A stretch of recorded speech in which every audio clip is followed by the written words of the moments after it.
মধ্যপ্রাচ্যে Iran Israel সংঘাত চরমে পৌঁছেছে।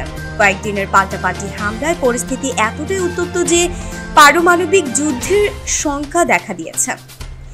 এই অবস্থায় ইরানের শীর্ষ সামরিক কর্মকর্তা জেনারেল মোহসেন রেজাই দাবি করেছেন, ইসরায়েল যদি পারমাণবিক অস্ত্র ব্যবহার করে তাহলে পাকিস্তানও ইসরায়েলের বিরুদ্ধে পারমাণবিক হামলা চালাবে।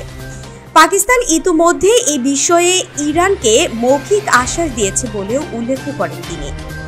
ভারতীয় সংবাদ মাধ্যম এনডিটিভির বরাতে জানা গেছে, ইরানি টেলিভিশনের দেওয়া এক সাক্ষাৎকারে এই বক্তব্য দেন ইসলামিক রেভলিউশনারি গার্ড কর্পসের একজন সিনিয়র কর্মকর্তা।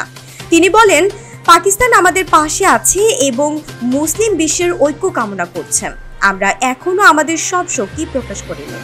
তবে পাকিস্তান সরকার এখনো আনুষ্ঠানিকভাবে ইসরায়েলের বিরুদ্ধে পারমাণবিক জবাবদানের ঘোষণা দেয়নি।